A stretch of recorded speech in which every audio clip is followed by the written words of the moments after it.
Nomenclature of chiral centre में बढ़ते हैं आगे और डिस्कस करते हैं आर और एस कॉन्फ़िगरेशन।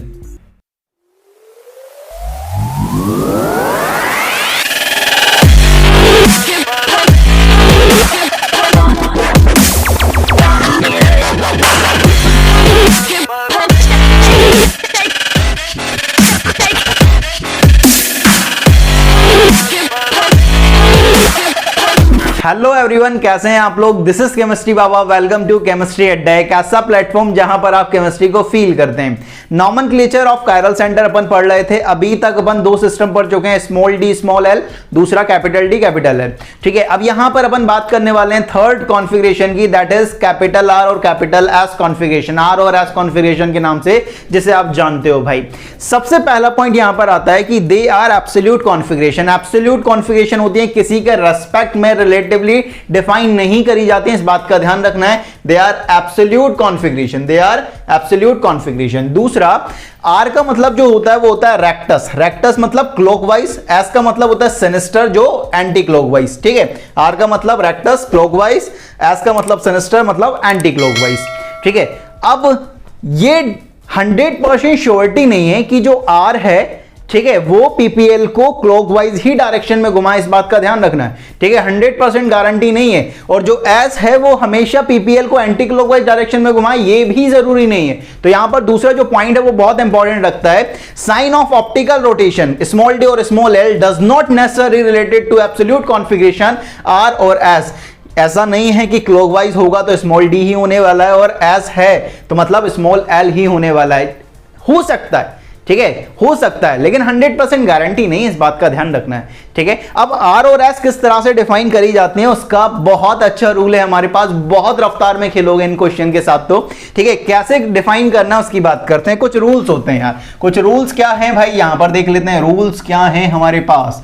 रूल्स ये हैं, देखो, कि हमें मूव करना है कहां से कहां, हमें मूव करना है 1 से 2, 2 से 3, ठीक है, 3 से 4। ठीक है, ऐसा मूव करना है 1 से 2, 2 से 3, 3 से 4, इस तरह से मूव करना है। अब यहां पर अपन को अब 1 2 3 4 किस तरह से अपन को नंबर डिसाइड करना है, अपन को डिसाइड करना है on the basis of priority. जो अपन ने ईजेड में प्रायोरिटी डिसाइड करी थी सीआईपी रूल से, याद आया थोड़ा बहुत? अगर याद नहीं आ रहा है, वीडियो की लिंक ऊपर आ रही होगी, वहां पर जाएं, क्लिक करें और प्रायोरिटी ग्रुप पहले देख लें, तभी आपसे आर और एस बनने वाला है। जैसे अपन ने डिसाइड करा था कि जो प्रायोरिटी होती है ग्रुप की वो डायरेक्टली प्रोपोर्शनल होती है atomic number of directly attached atom, then atomic number of next atom, then atomic mass, अगर आइसोटोप है तो, मल्टीपल बॉन्ड है तो वहां पे अपन देखते थे। ठीक है, वो प्रायोरिटी अपन पहले देख चुके हैं। ठीक है, अगर किसी ने अगर वो प्रायोरिटी नहीं देखी तो लिंक आ रही है, वहां पर जाएं और पहले उस प्रायोरिटी वाले ग्रुप को पहले पढ़कर आएं, फिर यहां पर बहुत आसानी से बहुत रफ्तार में खेल जाओगे तुम। तो अपन को डिसाइड करना है 1 से 2, 2 से 3, 3 से 4 अपन को जाना है। ठीक है, अब अपन को कैसे मूव करना है, अपन को मूव करना है कि अगर हमारा फोर्थ प्रायोरिटी ग्रुप, अगर हमारा फोर्थ प्रायोरिटी ग्रुप, ठीक है, कहां पर आता है, हॉरिजॉन्टल पे आता है। ठीक है, किस पर आता है, हॉरिजॉन्टल पर आता है। तो हॉरिजॉन्टल पर हमारा जो एंटी क्लॉकवाइज होता है, हॉरिजॉन्टल पर जो हमारा एंटी क्लॉकवाइज होता है वो क्या होने वाला है, हमारा आर होने वाला है। ठीक है, क्या होने वाला है, हॉरिजॉन्टल पर एंटी क्लॉकवाइज आर। ठीक है, फिर होता है हमारे पास अगर नियर पे आता है, नियर पे एंटी क्लॉकवाइज जो होगा हमारा वो भी आर होगा। ठीक है, हॉरिजॉन्टल पर एंटी क्लॉकवाइज जो फोर्थ प्रायोरिटी ग्रुप है, अगर वो हॉरिजॉन्टल पोजीशन पर आता है तो वो आर है, और अगर हमारा fourth priority group near position पर आता है एंटी क्लॉकवाइज तो भी आर होने वाला है। अगर हमारा fourth priority group vertical position पर आता है, ठीक है, अगर हमारा fourth priority group vertical position पर आता है एंटी क्लॉकवाइज मूव करने पर, किस पर, एंटी क्लॉकवाइज मूव करने, 1 से 2, 2 से 3, 3 से 4 ऐसे मूव करोगे, आप देखोगे क्लॉकवाइज मूव कर रहे हो या एंटी क्लॉकवाइज मूव कर रहे हो। अगर फोर्थ प्रायोरिटी ग्रुप, ठीक है, वर्टिकल पोजीशन पर आता है एंटी क्लॉकवाइज मूव करने पर तो वो एस होता है भाई। और अगर फार पर आपका अगर फोर्थ प्रायोरिटी ग्रुप आ रहा है, अगर फार पोजीशन पर अगर आपका फोर्थ प्रायोरिटी ग्रुप आ रहा है तो इसे अपन ऐसा लिख सकते हैं हार, इसे ऐसा लिख सकते हैं नार, ऐसा ऐसे लिख सकते हैं वास। ठीक है, और फार पर एंटी क्लॉकवाइज जाने पर एस आता है। तो अपन को जो आर और एस में याद रखना है, जो दिमाग में रखना है वो क्या रखना है, वो जी 4 वर्ड रखने हैं, हार नार वास फास। अगर ये आता है तो आपका आर और एस खत्म हो गया आपके लिए। किस तरह से कि हॉरिजॉन्टल पर एंटी क्लॉकवाइज आर, तो हॉरिजॉन्टल पर क्लॉकवाइज क्या होगा एस, इसका उल्टा। नियर पर एंटी क्लॉकवाइज आर है, नियर पर क्लॉकवाइज एस होगा। वर्टिकल पर एंटी क्लॉकवाइज एस है तो वर्टिकल पर क्लॉकवाइज आर होगा। फार पोजीशन पर एंटी क्लॉकवाइज एस है तो फार पर क्लॉकवाइज क्या होगा आर होगा। हार नार बास फास अगर ये आता है तो आप बहुत रफ्तार में आर और एस कॉन्फ़िगरेशन करने वाले हो। अपन अभी एग्जांपल देखेंगे तो बहुत रफ्तार में खेलोगे उन एग्जांपल के साथ, ठीक है। तो आपको बस ये चार याद रखना है, हार नार बास फास, और ये आपको प्रायोरिटी डिसाइड करना आना चाहिए। अगर प्रायोरिटी वाला अभी तक नहीं देखा है भाई, वो वीडियो की लिंक आ रही होगी, वहां पर जाएं और दोबारा देखें उस वीडियो को। ईजेड कॉन्फ़िगरेशन अगर नहीं देखी तो, क्योंकि बहुत रफ्तार में खेलने वाले हो आर और एस कॉन्फ़िगरेशन के साथ। अब देखते हैं कि यहां पर अपन किस तरह से डिसाइड करते हैं आर और एस कॉन्फ़िगरेशन। क्वेश्चन आता है कुछ इस तरह से कि find out R S configuration in following.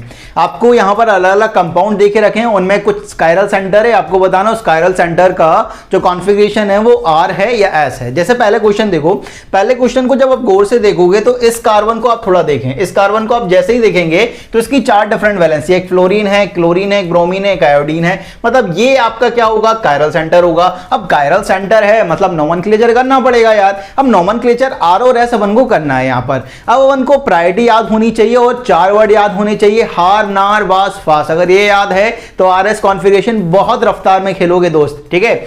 यहां पर आप देखें कि किस तरह से आप कर सकते हो कि यहां पर आप पहली प्रायोरिटी पर उसको रखेंगे जिसका एटॉमिक नंबर सबसे ज्यादा है। तो यहां पर पहली प्रायोरिटी पर ये है भाई, दूसरी प्रायोरिटी पर ये है, तीसरी प्रायोरिटी पर ये है और फोर्थ प्रायोरिटी पर ये है। फोर्थ वाले को गोला मार्क कर लो आप। अब आपको मूव करना है 1 से 2, 2 से 3, ठीक है, ऐसे मूव करना है। तो 1 से 2, 2 से 3 आप मूव कर रहे हो तो ये आप क्लॉकवाइज मूव कर रहे हो या एंटी क्लॉकवाइज मूव कर रहे हो। जो आपकी घड़ी होती है वो कैसे मूव करती है, ऐसे मूव करती है। आप कैसे मूव कर रहे हो, ऐसे मूव कर रहे हो, मतलब आप एंटी क्लॉकवाइज मूव कर रहे हो। हॉरिजॉन्टल पर हो, हॉरिजॉन्टल पर एंटी क्लॉकवाइज। आपको चार वर्ड याद रखने, कौन कौन से मैं यहां पर लिख देता हूं, ठीक है। आपको कौन कौन से वर्ड याद रखने, आपको चार, कौन कौन से, हार नार वास और फास। हार नार वास फास। अब हॉरिजॉन्टल पर एंटी क्लॉकवाइज, हॉरिजॉन्टल पर है एंटी क्लॉकवाइज मूव कर रहे हो तो क्या होने वाला है, ये आर कॉन्फ़िगरेशन होने वाली है। इस बात का ध्यान रखना है। कितनी रफ्तार से खेल गए दोस्तों, ठीक है। और जिसने अभी तक चैनल को सब्सक्राइब नहीं किया वो जल्दी से चैनल को सब्सक्राइब कर ले भाई, ठीक है। बहुत अच्छा कंटेंट आपको मिलने वाला है यहाँ पर। अब यहाँ पर सेकंड क्वेश्चन को देखो। सेकंड क्वेश्चन में ये आपका कायरल सेंटर होने वाला है। अब कायरल सेंटर होने वाला है तो इसका नोमेनक्लेचर होगा। तो अब प्रायोरिटी डिसाइड करोगे तो डायरेक्टली अटैच एटम का एटॉमिक नंबर देख लो। तो पहला ये, ठीक है, दूसरी प्रायोरिटी पर आपका ये, तीसरी प्रायोरिटी पर ये, चौथी प्रायोरिटी पर ये। हॉरिजॉन्टल पर आ रहा है, हॉरिजॉन्टल पर अब आपको मूव करना है 1 से 2, 2 से 3, 1 से 2, 2 से 3 आप मूव कर रहे हो। आप कैसे मूव कर रहे हो, आप एंटी क्लॉकवाइज मूव कर रहे हो। हॉरिजॉन्टल पर आप एंटी क्लॉकवाइज मूव कर रहे हो। हॉरिजॉन्टल पर एंटी क्लॉकवाइज क्या होता है कि आर होता है भाई। थर्ड वाले क्वेश्चन को देखो।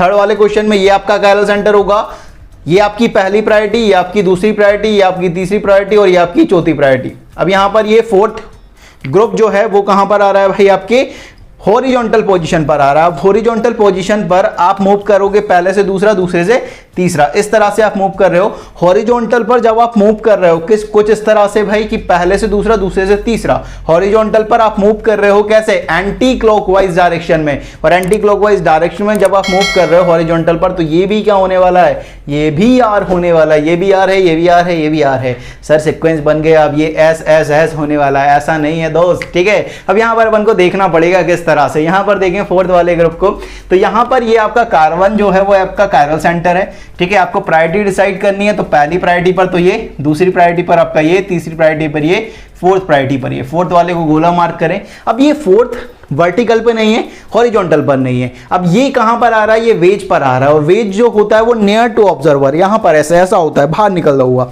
ठीक है, ठीक है, प्लेन के ऊपर साइड होता है ऐसा, ठीक है। तो ये नियर टू ऑब्जर्वर होता है, ये नियर है, याद रखना। ये क्या होता है हमारा, नियर होता है। और ये जो है हमारा क्या होता है, फार होता है। ये देखना, फार, फार फ्रॉम द ऑब्जर्वर, ठीक है। ये फार वाला फार नहीं है, ठीक है। ये फार फ्रॉम द ऑब्जर्वर, ये नियर टू द ऑब्जर्वर, ये ध्यान रखेंगे। अब यहां पर आप देखें पहले से दूसरा, दूसरे से तीसरे को आपको मूव करना है कुछ इस तरह से।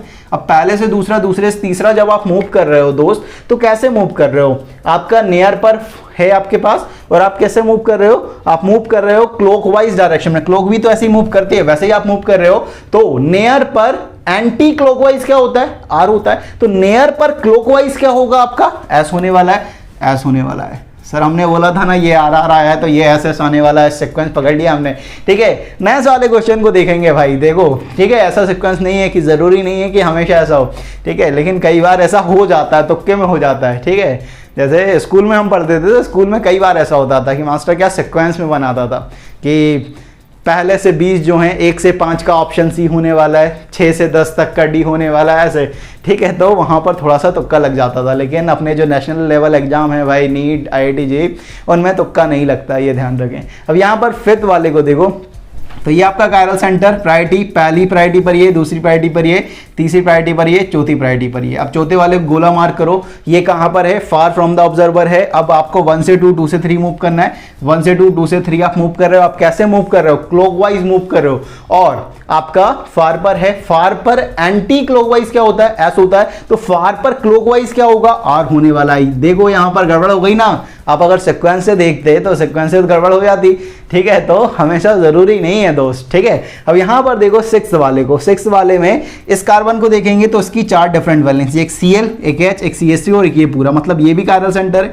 अब यहां पर आप देखेंगे तो यहां पर भी ये वाला कार्बन कायरल सेंटर है, एक CH3, एक H है, एक Cl और एक ये पूरा है भाई। अब यहां पर आप जब आपको प्रायोरिटी डिसाइड करनी है कि प्रायोरिटी क्या होनी चाहिए, तो यहां पर आप देखें तो यहां पर Cl है डायरेक्टली अटैच, यहां पर कार्बन है, यहां पर भी कार्बन है, यहां पर हाइड्रोजन है, तो पहली प्रायोरिटी तो ये हो गई। अब दूसरी प्रायोरिटी इस कार्बन को लें या इस कार्बन को लें, क्योंकि डायरेक्टली अटैच एटम तो सेम आ गया। अब इसके पास जो नेक्स्ट एटम है वो क्या है, क्लोरीन है, इसका नेक्स्ट एटम क्या है, हाइड्रोजन, मतलब दूसरी प्रायोरिटी पर ये होगा, तीसरी प्रायोरिटी पर ये होगा, 4th प्रायोरिटी पर ये होगा। 4th वाले को गोला मार करें, 1 से 2, 2 से 3 मूव करें, 1 से 2, 2 से 3 आप मूव कर रहे हैं। हॉरिजॉन्टल पर आप मूव कर रहे हो कैसे, क्लॉकवाइज। हॉरिजॉन्टल पर एंटी क्लॉकवाइज आर होता है, तो हॉरिजॉन्टल पर क्लॉकवाइज क्या होने वाला है, एस होने वाला है। तो मतलब ये वाला जो कायरल सेंटर है वो तो एस है। अब यहां पर एक और कायरल सेंटर है, उसका भी अपन को नोमेनक्लेचर करना पड़ेगा, आर होगा या एस होगा। तो यहां पर देखें तो यहां पर पहली प्रायोरिटी पर तो ये आ गया। अब दूसरी प्रायोरिटी पर देखें तो यहां पर भी कार्बन है, यहां पर भी कार्बन है, ठीक है, समझ रहे हो, यहां पर भी कार्बन है। इसको अगर आप इस तरह से भी बना सकते हो, जैसे कि यहां पर ये आपका Cl दिख रहा है, ये आपका Cl है, ये आपका CH3 है और ये आपका H है, और यहां पर आप देखोगे तो यहां पर ये कार्बन कनेक्टेड है। इस कार्बन से क्या क्या कनेक्टेड है, इस कार्बन को आप ऐसा लिख सकते हो कि इससे एक Cl कनेक्टेड है, ठीक है, यहां पर एक CH3 कनेक्टेड और यहां पर H कनेक्टेड है। अब यहां पर पहली प्रायोरिटी ये हो गई। अब दूसरी प्रायोरिटी इस कार्बन को दें या इस कार्बन को दें, तो डायरेक्टली अटैच एटम सेम है, नेक्स्ट एटम पे मूव करेंगे। इसका नेक्स्ट एटम क्या है, हाइड्रोजन, इसका नेक्स्ट एटम क्या है, क्लोरीन, समझ रहे हो, इसका नेक्स्ट एटम क्या है, क्लोरीन। जो भी ज्यादा एटॉमिक नंबर वाला होता है उसे पहले रखोगे भाई। तो यहां पर कार्बन भी था, हाइड्रोजन था, मैंने क्लोरीन इसलिए लिया क्योंकि उसका एटॉमिक नंबर ज्यादा है दोस्त, ठीक है। तो इसका नेक्स्ट एटम क्लोरीन है, इसका नेक्स्ट एटम हाइड्रोजन है, मतलब दूसरी प्रायोरिटी पर तो ये चला गया, तीसरी प्रायोरिटी पर ये और चौथी प्रायोरिटी पर ये। अब पहले से दूसरा, दूसरे से तीसरा मूव करना है, पहले से दूसरा, दूसरे से तीसरा। हॉरिजॉन्टल पर आप मूव कर रहे हो किस तरह से, एंटी क्लॉकवाइज। तो हॉरिजॉन्टल पर एंटी क्लॉकवाइज तो आर होता है ना, तो ये आर है भाई, ठीक है। अब आपसे कोई कहे कि इसका नोमेनक्लेचर करना है, तो आपसे क्या कर सकता है, दो इस तरह के क्वेश्चन पूछ सकता है। क्या कि देखो IIT JEE में, JEE मेंस में क्या हो रहा है कि नंबर ऑफ क्वेश्चन कम हो रहे हैं। अब नंबर ऑफ क्वेश्चन कम हो रहे हैं तो वो ज्यादातर ऐसी कोशिश करते हैं कि ज्यादातर वो चैप्टर कवर्ड कर सकें भाई अपने अंदर। तो ऐसे सवाल बना देगा, इसमें आपसे क्या पूछ लेगा, नोमेनक्लेचर भी पूछ लेगा और दूसरा आपकी आइसोमेरिज्म भी चेक कर लेगा कि R और S आती भी है या नहीं आती भाई।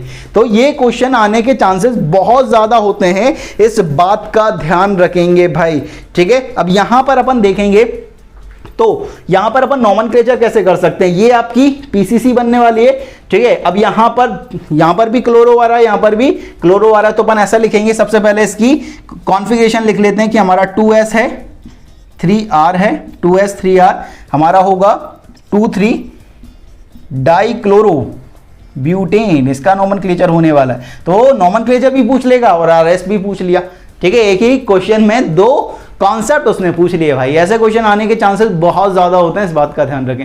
नेक्स्ट 7th वाले क्वेश्चन को देखें यार, 7th वाले क्वेश्चन में यहां पर देखें, ये आपका कायरल सेंटर होगा, ये भी आपका कायरल सेंटर होने वाला है। तो यहां पर आप जब आप मूव करोगे यार, तो यहां पर directly attach atom oxygen, carbon, hydrogen, carbon, तो पहली प्रायोरिटी पर ये। अब दूसरी पर यहां पे कार्बन से नेक्स्ट एटम हाइड्रोजन, यहां पर नेक्स्ट एटम क्लोरीन, तो दूसरी प्रायोरिटी पर ये, तीसरी प्रायोरिटी पर ये, चौथी प्रायोरिटी पर ये। चौथे को गोला मार्क करें, 1 से 2, 2 से 3 मूव करें, 1 से 2, 2 से 3 मूव करेंगे। हॉरिजॉन्टल पर आप मूव कर रहे हो क्लॉकवाइज, हॉरिजॉन्टल पर एंटी क्लॉकवाइज आर होता है, तो हॉरिजॉन्टल पर क्लॉकवाइज क्या होगा, एस होगा, मतलब इस कायरल सेंटर का नोमेनक्लेचर एस होने वाला है। अब यहां पर नेक्स्ट एटम को, नेक्स्ट कायरल सेंटर को देखें तो इसकी पहली प्रायोरिटी क्या होने वाली है, क्लोरीन, दूसरी प्रायोरिटी यही होने वाली है क्योंकि यहां पे कार्बन है, यहां पर भी कार्बन, यहां पर हाइड्रोजन है, हाइड्रोजन तो फोर्थ आने वाला है, ये डेफिनेट बात है। अब यहां पर आप देखो तो दूसरी प्रायोरिटी पर इस कार्बन से नेक्स्ट एटम ऑक्सीजन है, यहां पर हाइड्रोजन है, दूसरी प्रायोरिटी यही, तीसरी प्रायोरिटी ये, चौथी प्रायोरिटी ये होने वाली है। अब आपको मूव करना है 1 से 2, 2 से 3, ऐसे मूव करो, 1 से 2, 2 से 3, 1 से 2, 2 से 3 आप मूव करें। तो हॉरिजॉन्टल पर जब आप मूव कर रहे हो क्लॉकवाइज, हॉरिजॉन्टल पर एंटी क्लॉकवाइज क्या है, आर है, तो हॉरिजॉन्टल पर क्लॉकवाइज क्या होने वाला है यार, हॉरिजॉन्टल पर क्लॉकवाइज क्या होने वाला है भाई, एस होने वाला है ना, मतलब ये भी एस होने वाला है। तो इसका नोमेनक्लेचर करना बड़ा आसान है, और नोमेनक्लेचर करेंगे तो अपन ऐसा लिख सकते हैं कि हमारा 2s 3s ये आपकी पीसीसी होने वाली है, और ये आपका सब्स्टिट्यूएंट होने वाला है, ये आपका प्रिंसिपल फंक्शनल ग्रुप होने वाला है। तो 2s 3s हमारा होगा 3 क्लोरो ब्यूटेन 2 ओल, ठीक है। तो ये इसका नोमेनक्लेचर होने वाला है। तो उसने नोमेनक्लेचर भी पूछ लिया, आर और एस भी पूछ लिया। तो आर और एस में जो याद रखने वाली चीजें हैं ना, जो हमें वो याद रखना है, वो ये याद रखना है, हार नार बास फास, ठीक है। अगर ये याद है तो आर एस कॉन्फ़िगरेशन तो बड़ी रफ्तार से खेलोगे यार तुम, ठीक है। और आपको प्रायोरिटी डिसाइड करना आना चाहिए। प्रायोरिटी के लिए मैं अभी बोल रहा हूं, जिसने अभी तक ईजेड वाली वीडियो नहीं देखी है वो वीडियो देखे, वहां से प्रायोरिटी रूल को समझे, फिर वापस आए, तो इन क्वेश्चन में बड़ी रफ्तार से खेल जाओगे तुम, ठीक है। अगर प्रायोरिटी डिसाइड करना नहीं आई तो आर और एस तो बेकार है फिर, ठीक है, उसका तो कोई लॉजिक ही नहीं बनता, क्योंकि प्रायोरिटी नहीं आएगी तब तक आर और एस का निकाल ही नहीं सकते हो आप, ठीक है। इस बात का ध्यान रखेंगे। बड़े बच्चों को बड़ा कंफ्यूजन होता है आर और एस में, ठीक है। तो प्रायोरिटी सीख के आए और फिर हार नार बास फर्स्ट से खेलें भाई रफ्तार में, ठीक है। तो ये आपकी आर और एस कॉन्फ़िगरेशन हुई भाई, ठीक है। अब एक सवाल मन में आना चाहिए, ऐसा भी तो हो सकता है कि आपका यहां पर ये आपका जो फोर्थ प्रायोरिटी ग्रुप है, यहां पर इन दोनों केस में या तो वेज पर आ रहा है या डैश पर आ रहा है। ऐसा भी तो हो सकता है कि इस कार्बन की प्लेन में ही फोर्थ प्रायोरिटी ग्रुप हो, इस कार्बन की प्लेन में ही, कहां पर, यहां पर या यहां पर क्या हो, फोर्थ प्रायोरिटी ग्रुप हो। तब आप आर और एस कॉन्फ़िगरेशन किस तरह से निकालोगे यार, ऐसा भी तो हो सकता है ना। अगर ऐसा होगा तो ये हार नार बास फास तो फेल हो गया, हार नार बास फास तो फेल हो गया यार, कैसे निकालोगे। तो यहां पर तो हॉरिजॉन्टल, वर्टिकल या फार या नियर पर होना चाहिए। ऐसा तो अपन ने कहीं पढ़ा नहीं कि with the plane of carbon हो, ठीक है। उस केस में हम क्या करेंगे, उसकी भी बात करेंगे भाई, उसका भी अपन तोड़ निकालेंगे, ठीक है। तो यहां पर आर और एस कॉन्फ़िगरेशन की अपन ने बात कर ली है। नेक्स्ट वीडियो में अपन सीखेंगे कि अगर आपका फोर्थ प्रायोरिटी ग्रुप इस कार्बन की प्लेन में है तो आप आर और एस कॉन्फ़िगरेशन किस तरह से निकालते हैं, ठीक है। तो इस वीडियो में बाबा जी की तरफ से इतना ही, मिलता है नेक्स्ट वीडियो में, तब तक के लिए पढ़ते रहें। जय हिंद, जय भारत।